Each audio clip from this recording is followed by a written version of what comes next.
an increased spread of COVID-19. Our success with vaccinations has helped to slow the spread here again, and it has helped keep our hospitalization numbers low. Pennsylvania is among the better states in the country. But the virus is reminding us once more that the fastest way to end this pandemic is to get as many people possible vaccinated. All this is happening while schools are trying to open their doors and start off another year. And it's undermining the hard work of our educators, our teachers, and our school staff.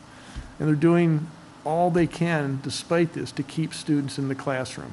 We need our students to be in the classroom. We've all seen stories from across the nation of students in school for a matter of days and then who are forced to quarantine for weeks because of a COVID exposure. We've already seen that in some of the schools that have opened here in Pennsylvania. Our students, our children, all of us, we deserve better than that. Our teachers deserve a place to teach. Our students deserve a place to learn. And all of us deserve to have classrooms that are receptive and willing and able to keep our students and teachers safe. After all, learning in the classroom is vitally important for the social, the emotional, and the physical well-being of our young students. It's the future of our Commonwealth. They're in those classrooms. Our schools and students have experienced a lot of disruption over the past year and a half, but we have the tools now to keep them as safe as possible while they go back to school. Again, high vaccination rates in a community really help slow the disease, and we need to keep coming back to that. That is our strategy here in Pennsylvania, and it has been working. But while the majority of children can't be vaccinated yet, we know that there are other reliable ways to protect them, those who can't be vaccinated, from the spread of the disease, including wearing masks indoors. Wearing a mask in school is necessary to keep our children in the classroom and to keep COVID out of that classroom.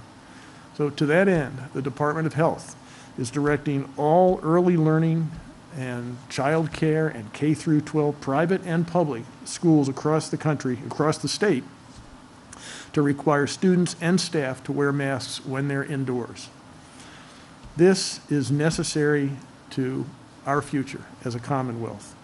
Among numerous organizations calling for this very, very reasonable precaution are the CDC, the American Academy of Pediatrics, and the Pennsylvania State Education Association. The majority of Pennsylvanians agree with this. Recent polling has shown that Americans and Pennsylvanians are largely in favor of masking in schools.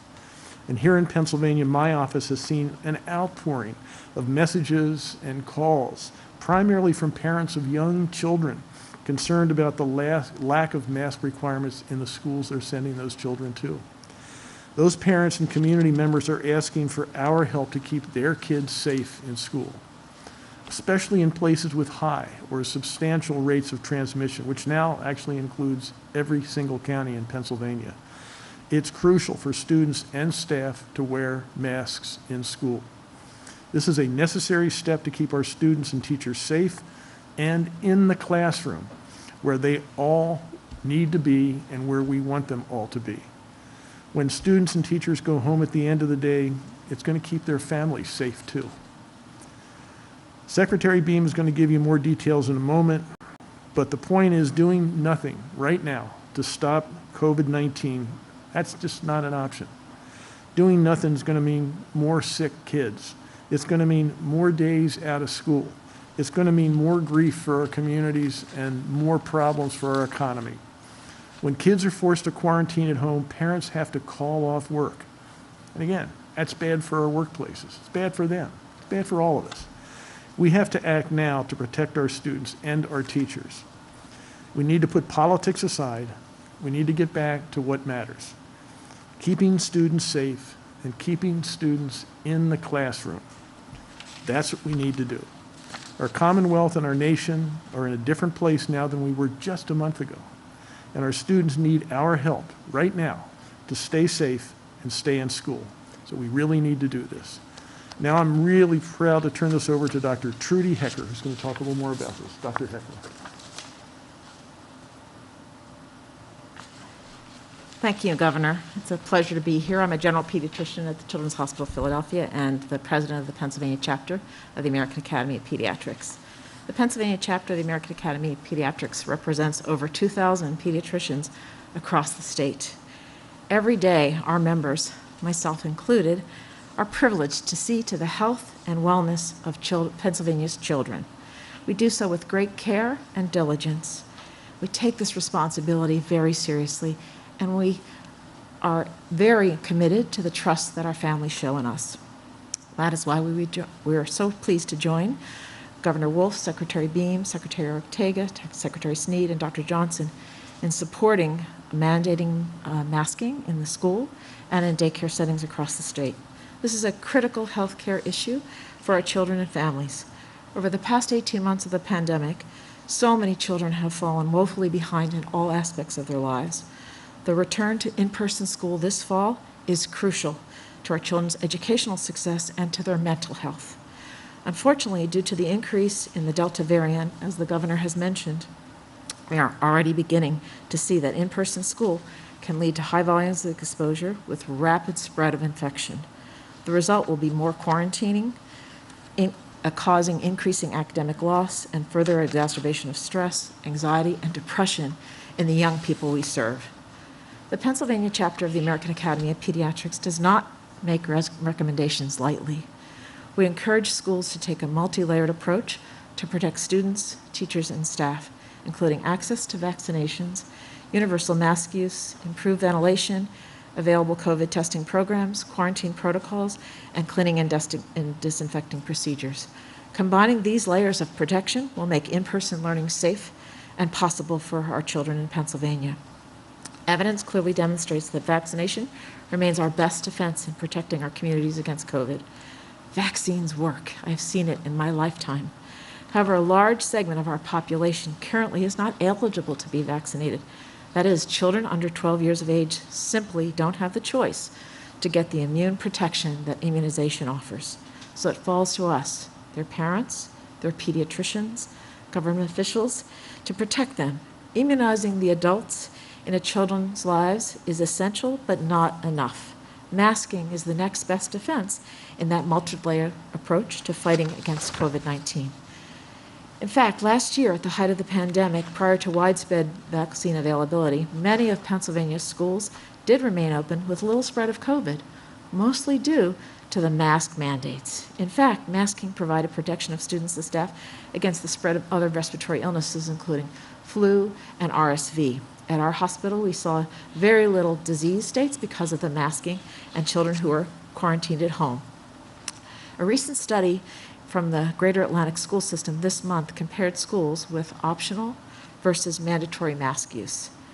After the first 2 weeks of school, they found a significant decrease in COVID test positivity rates in those schools that used masks as opposed to those who did not. So within 2 weeks, we saw effects on children in those schools. That is why the AAP guidance on a safe return to school hinges on masking. The Pennsylvania chapter of the AAP, the national AAP, and the CDC all recommend that all students older than 2 years of age and all school staff wear face masks at school unless there are developmental or medical contraindications. In addition, we applaud the governor's and Secretary Beam's efforts to provide timely COVID testing resources in the schools as well as vaccines in the school setting to make sure that we're accessible for all children regardless of health equity concerns. The PAAP remains available as well for collaboration with school districts across the Commonwealth to provide information on COVID-19, on testing, and vaccinations to enable a safe return to school. We do recognize that many parents are apprehensive about COVID-19 vaccines and masking. We want to reassure you that the medical community, particularly the pediatricians in the state of Pennsylvania, are resolute in our confidence in and support of masking as a temporary measure until the pandemic slows and with a decrease in the viral transmission rates and availability of vaccines for children over 5. We all know that that will make a difference. So we all share that we want what's best for children. Please don't hesitate to reach out to us, to reach out to your pediatrician for any of your concerns. We are here to help you. Working together, we want to set children up for success, educationally, emotionally, and physically. And now I have the extreme honor to introduce Secretary Beam.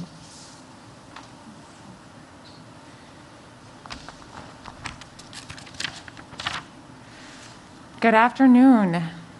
Thank you, Dr. Hecker. for your medical expertise about why and how face coverings help protect adolescents. The reality that we are living in now is extremely different than it was just 1 month ago. In the global battle against the COVID-19 pandemic, Pennsylvania, along with the rest of the nation, is seeing steep increases in cases, hospitalizations, and deaths due to COVID-19. In July, we were seeing fewer than 300 new cases of COVID per day across the state. Now, we are seeing more than 3,000 cases per day. Hospitalizations from COVID are up. 1,850 people are in the hospital just today because of COVID-19 versus 245 in mid-July. Sadly, the number of deaths attributable to COVID-19 is also up. 21 new COVID deaths reported today versus just 10 in mid-July. These are alarming facts, but what is most concerning to me as Secretary of Health is that the number of cases among Pennsylvania kids between 0 and 17 years old rose by 277% between mid-July and August 28th. Let that sink in for a second. That's nearly a 300% jump in about 6 weeks here in Pennsylvania. And remember that nearly half of those kids are not yet old enough to get the vaccine. The reason for this dramatic jump in cases is the Delta variant, which now makes up more than 98% of the COVID cases in Pennsylvania. This mutation of the virus is extremely powerful and highly transmissible. There is no doubt that the 3 safe and effective vaccines that are readily available across the state are the best chance we have at stopping COVID-19. Fortunately, we are seeing an increase in vaccinations over the past 4 weeks. Since mid-July, 340,000 more folks are fully vaccinated. And we're averaging more than 17,000 Pennsylvanians every day stepping up to get vaccinated. Unfortunately, the Delta variant is spreading faster than the people getting vaccinated. Now, as students are heading back into this classroom for the new school year, we need to take extra steps to protect them and preserve in-person education, along with Friday night lights and extracurricular activities. We all want to keep our schools open, maintain in-person learning, allow sports and other activities to continue. Unfortunately, we are already seeing evidence that students in schools where masks are optional are suffering the consequences of not following the public health recommendations from the CDC. Just last Friday, the lights were off and football fields were empty at Pleasant Valley School District in the Northeast, Panther Valley School District in the Lehigh Valley, Annville-Cleona School District in Lebanon County, and Eastern Lancaster County because of COVID cases at Susquehanna High School's team. Those are just a few examples of the impact on students so far this school year. In many states, students went back to school earlier than they're doing here in Pennsylvania. According to some national media analysis, over 90,000 students across 19 other states had to quarantine or isolate in the first couple of weeks of this school year. Last week, the United States Department of Health and Human Services was reporting that more than 1,400 COVID-19 patients were hospitalized in pediatric units across the nation. Here in Pennsylvania, just since school began reopening, more than 5,000 students have tested positive. We've also heard from parents of students with disabilities who need in-person education. Their kids' health is in jeopardy by the district ignoring the CDC's masking recommendations in schools. We know from the CDC guidance that there is less need to remove students from the classroom if the students are vaccinated and if they are properly wearing a mask. As you heard a few minutes ago from pediatrician Dr. Hecker, science has shown us that masking in school buildings is the best way to keep students in the classroom this year. That's why today I am issuing an order requiring universal face coverings inside all K through 12 school buildings and childcare providers effective 12:01 a.m. on September 7th. This order is necessary and appropriate to protect children and students from the spread of COVID-19 and made under the authority granted in the Disease and Prevention Control Law, the Administrative Code of 1929, and the Pennsylvania Code. The order is posted on the Department of Health's website and applies to all pre-K to 12 school entities and licensed childcare providers, including public K through 12 schools, brick and mortar or cyber charter schools, private or parochial schools, career and technological centers, intermediate units, pre-K counts programs, Head Start programs or preschool early intervention programs, private academic nursery schools, and locally funded pre-kindergarten activities, and childcare providers licensed by the Department of Human Services. Under this order, each teacher, child, student, staff, or visitor working, attending, or visiting a school entity shall wear a face covering indoors, regardless of vaccination status. There are 8 exceptions outlined in Section 3 of the order online. The order shall not impact the obligation of all school districts to comply with requirements issued by the CDC, including requirements for masking on school district transportation. We know there will be objections to this action. We are asking folks to keep it in perspective.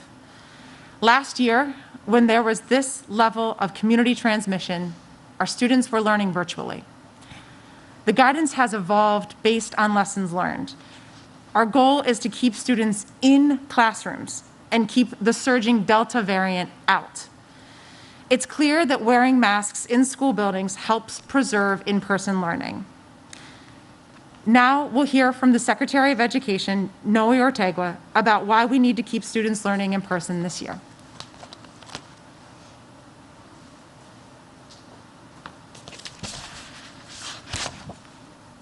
Thank you, Secretary Beam. I'm pleased to be part of today's press conference announcing a masking order for PA schools. Schools across Pennsylvania are preparing to reopen, or many of them have already opened, for in-person teaching and learning. Unfortunately, as been discussed today, we're also seeing a number of schools across the nation already begin to close due to COVID-19, and Pennsylvania is no different. I can't stress this enough. It is our duty to do everything possible to minimize the transmission of COVID-19 in our schools and maximize the opportunities for students to safely learn in person. Acting Secretary Beam's masking order, especially when layered with mitigation strategies like COVID-19 vaccines and testing, will help our schools reduce the spread of COVID-19, protect their communities, keep students and educators where we know it's vital for them to be, teaching, learning, and growing together safely in the classrooms. Let me also take a minute to remind everyone just what this mask order is trying to preserve. Classrooms and schools represent more than just a safe and helpful space or place for students to learn. The mask order will also ensure that we can sustain essential services for students. Face-to-face interaction can help students with the support of social and emotional well-being and their development as well. For many students, schools offer the only access to healthy meals as well. And let's not forget the person-to-person interaction that many young children have shared with me personally during my visits to the schools that they long for tremendously.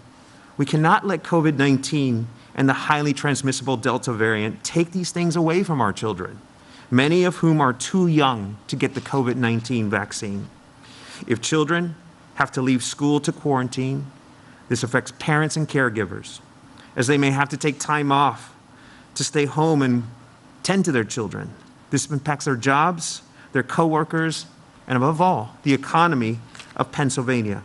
For months, our agency has joined the Pennsylvania Department of Health, along with state and national organizations, in recommending schools follow the CDC guidance.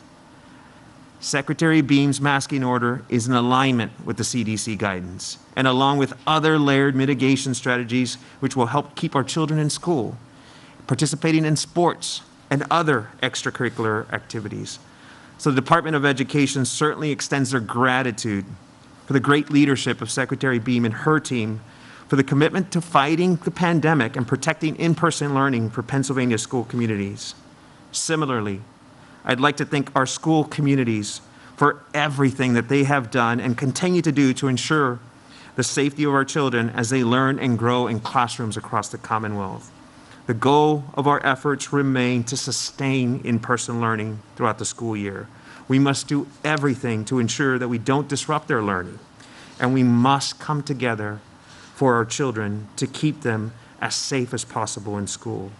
So thank you for allowing me to be here, and at this time, I'd like to invite my colleague, Secretary Meg Sneed of the Pennsylvania Department of Human Services, to the podium as well.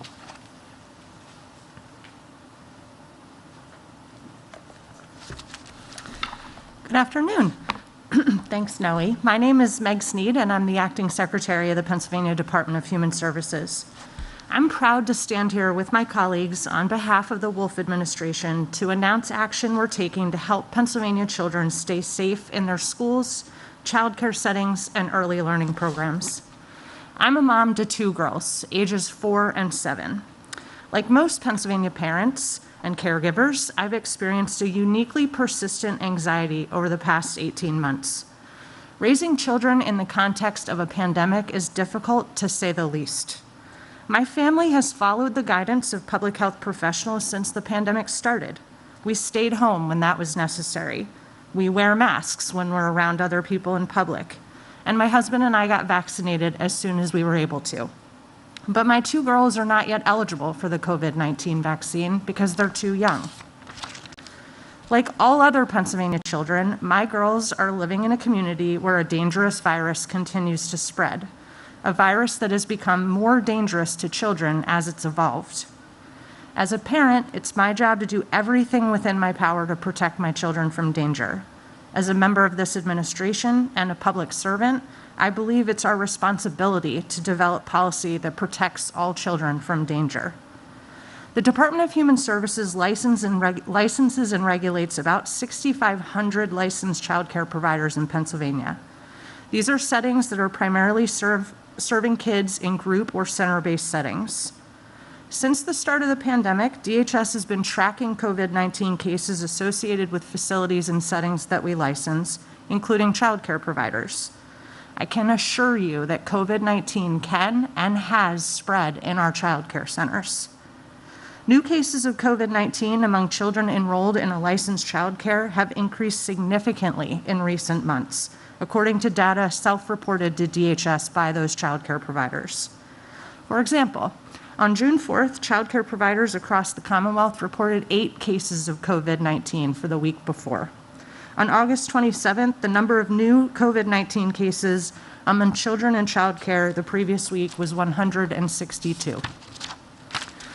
While older people and people with pre-existing health conditions were clearly more vulnerable to early variants of COVID-19, this was never a virus that spared children or failed to spread among them. And as increasing cases of COVID-19 clearly demonstrate, this pandemic is not over.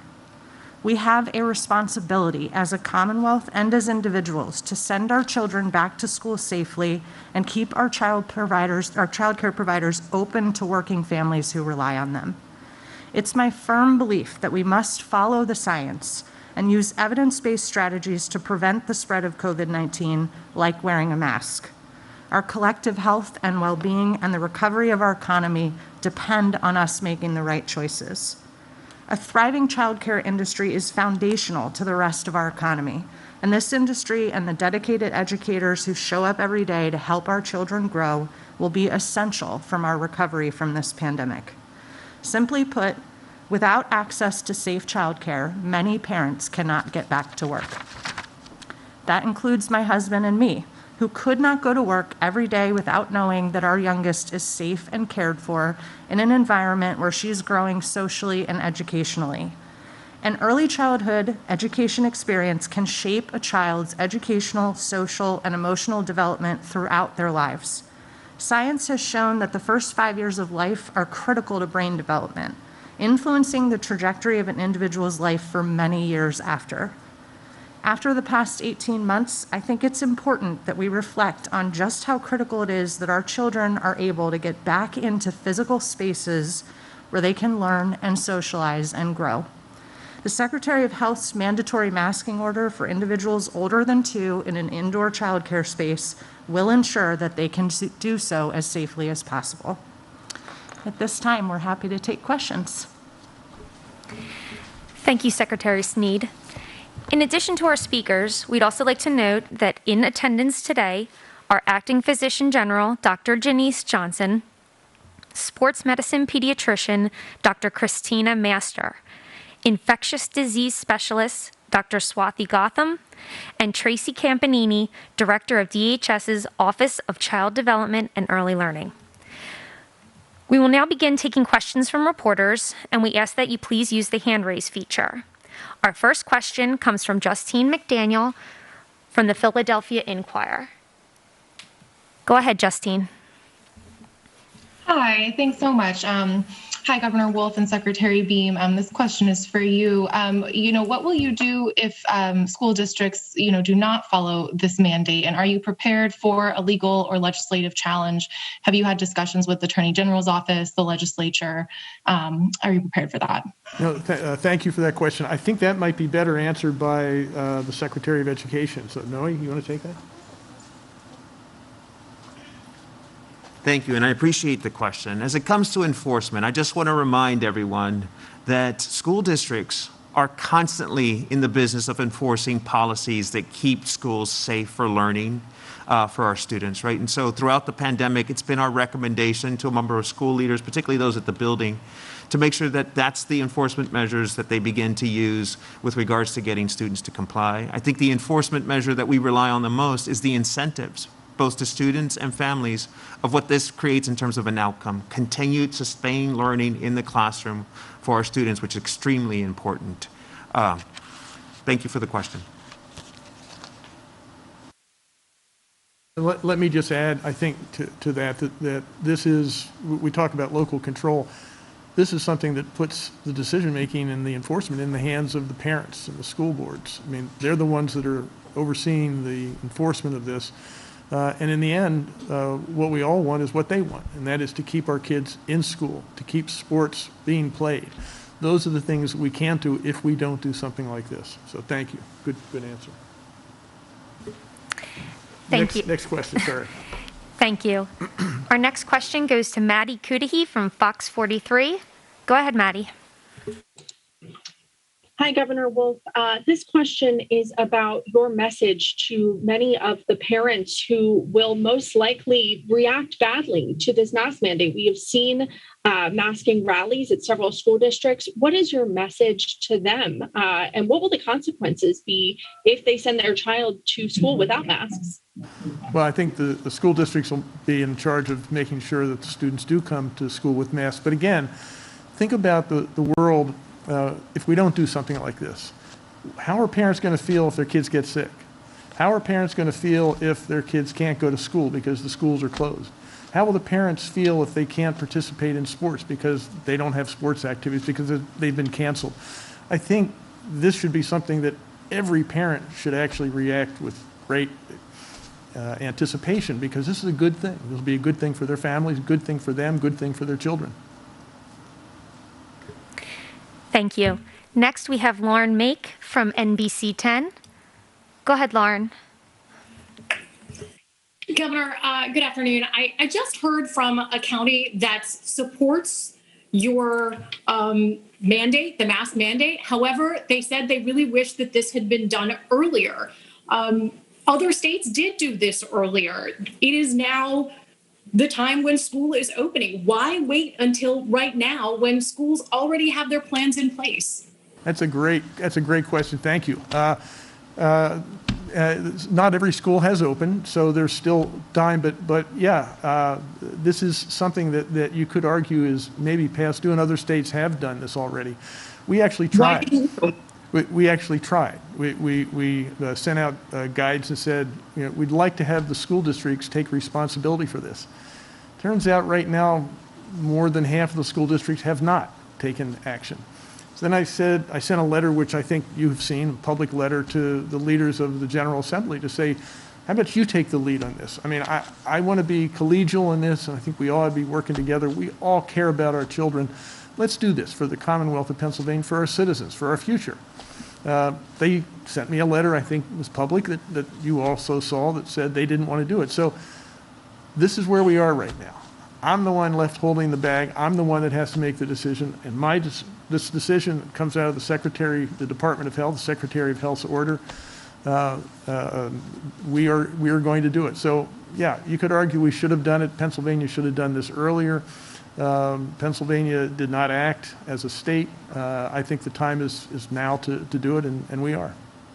Governor, 3.5 weeks ago, you were in Philadelphia and you said the CDC is not mandating this, and neither am I, and that the decision should be left up to the districts. So do you no longer trust the districts to make this decision?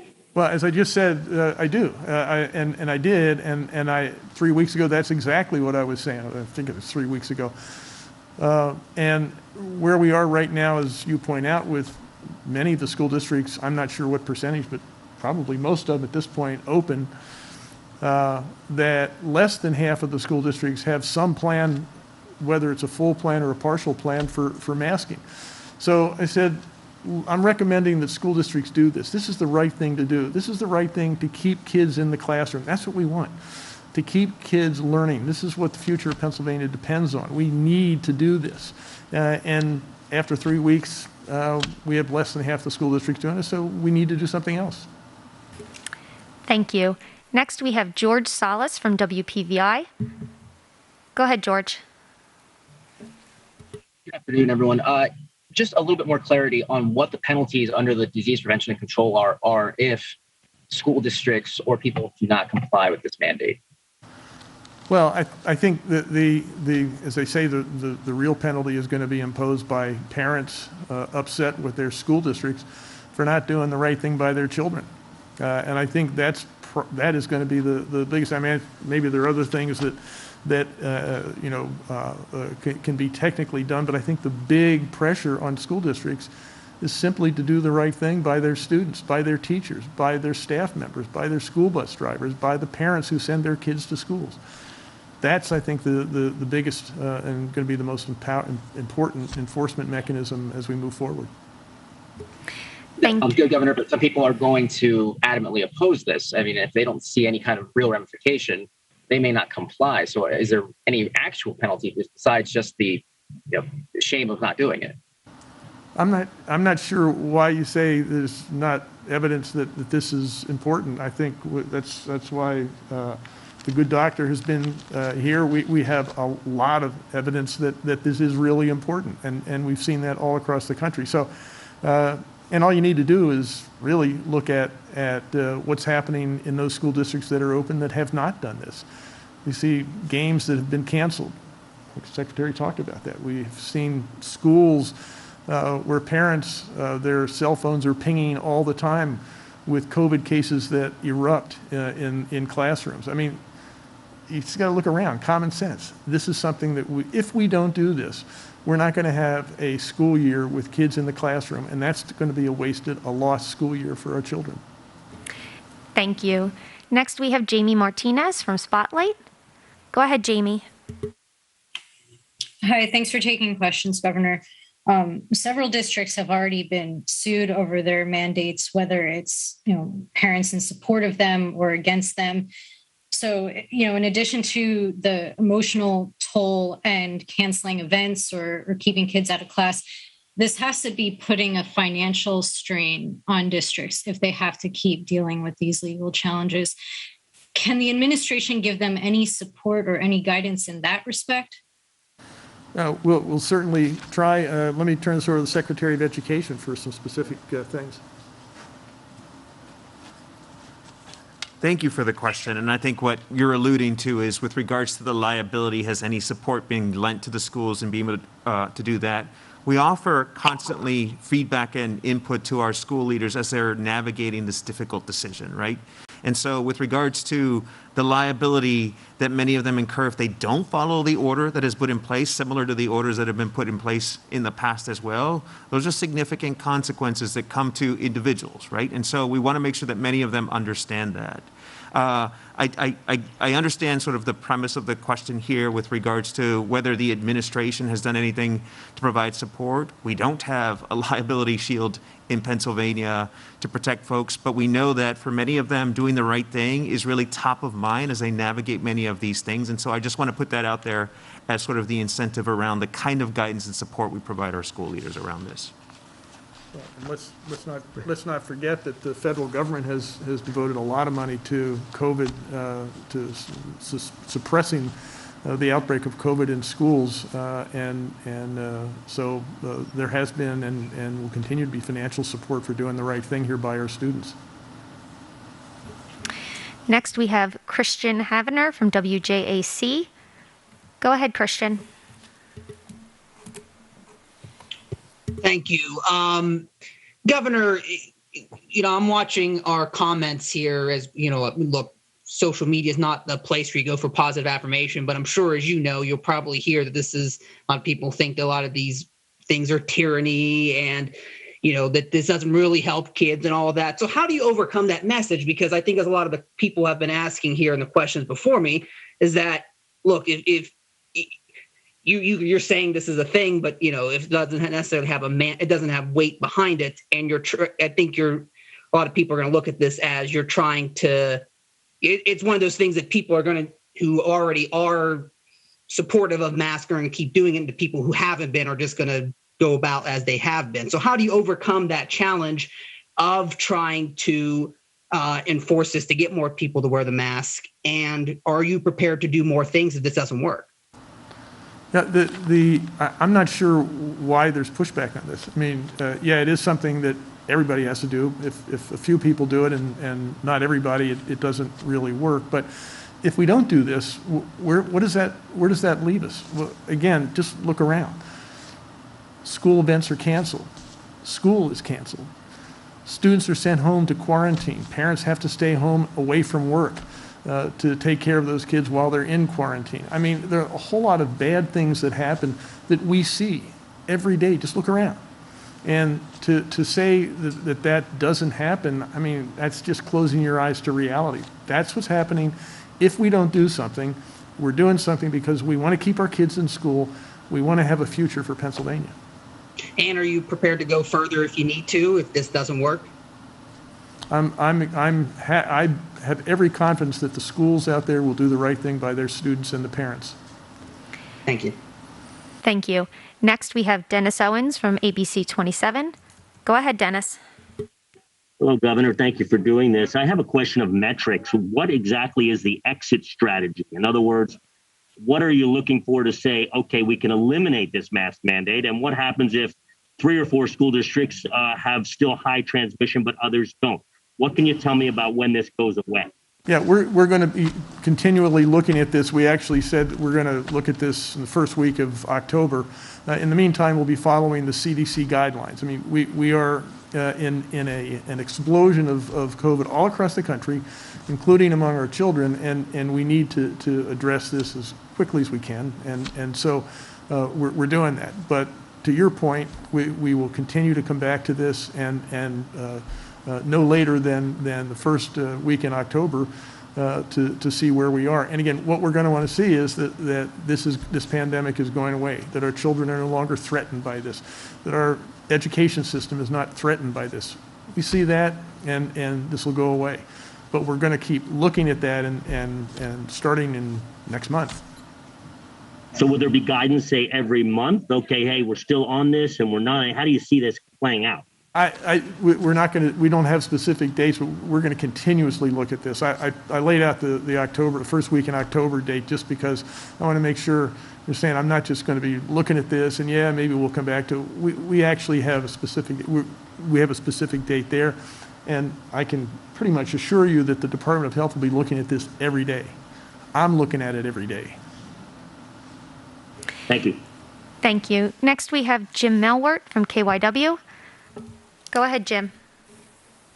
I hear you saying the difference in numbers from July to now, but New Jersey and Delaware were able to get this in place 3 weeks ago. Here in southeastern PA over the past month or so, school boards have been dealing with a lot. Not exaggerating when we say police have been called, meetings had to adjourn early, board members have had to leave the room for safety concerns.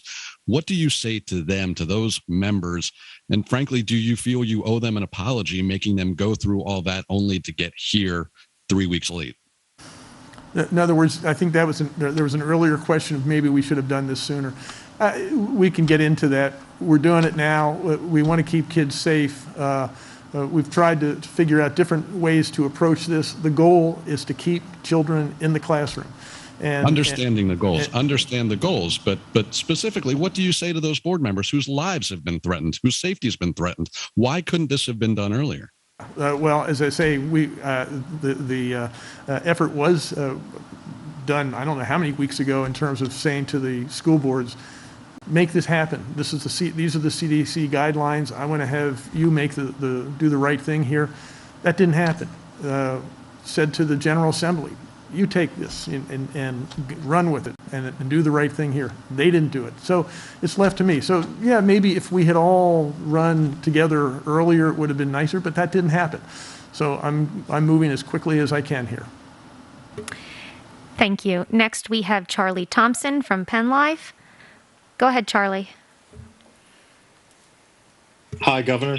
In light of some of the previous questions about why you didn't do this sooner, I was also curious if you had a lot of internal debate in the administration about whether, in fact, you still had this power after the constitutional amendments were passed in May, and whether or not you could actually apply the disease prevention and control law to do something like this. Was there a lot of back and forth internally in the administration about whether you could move?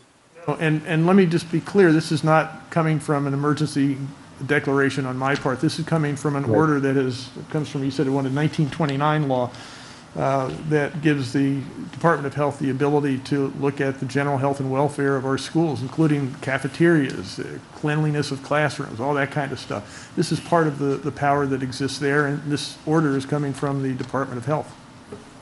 But were you worried about whether you could actually use that law to take this kind of a step? No. Okay. Thank you. Next, we have Mike Rubenkamp from the Associated Press. Go ahead, Mike.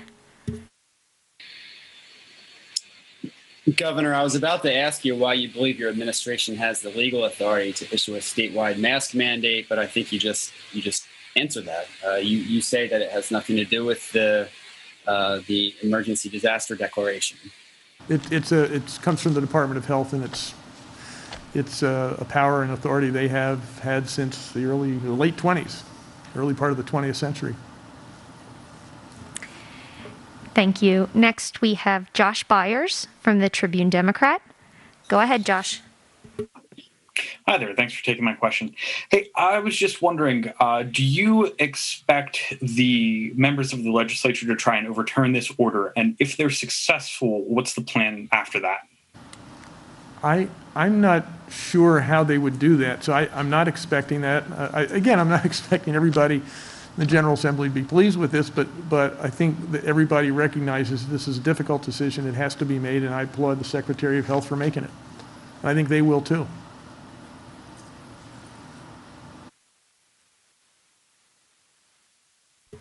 Thank you.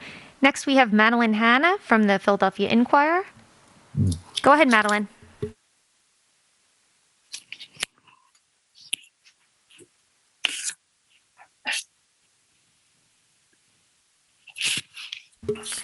Okay, next we have Tom Lehman from WGAL 8. Tom, go ahead. Governor, I know there were a lot of legal challenges to some of the orders that were put in place under the Disease Prevention and Control Act. Specifically, I'm thinking about the Stickman ruling, and I understand that was sent to appeals, and I understand that very recently that was sort of shelved, but that was not, my understanding is the ruling there was not that we're ruling on the merits of the case. So I'm wondering, are you concerned that there may be some kind, I don't want to say legal precedence, but there may be some argument that this could be brought to court and taken out through the judiciary system? No, I don't think so. I'm not a lawyer, but I think the Stickman case was overruled by the circuit court, Third Circuit. I think if you actually, and again, I want to point out, this is not a legal opinion, I'm not a lawyer, but I would think that if a state can't do this, if a community can't do this, then what justification is there for setting up stop signs or traffic lights or traffic rules or other rules of safety? I mean, I think one of the reasons government exists is to protect us, to protect our communities, protect our neighbors, our society. And that's simply what this is intended to do. Thank you. That's all the time we have for questions today. We'd like to thank Governor Wolf, Dr. Trudy Hecker, Acting Secretary Beam, Secretary Ortega, Acting Secretary Sneed, Dr. Denise Johnson, Dr. Christina Master, Dr. Swathi Gotham, and Tracy Campanini. That concludes today's press conference.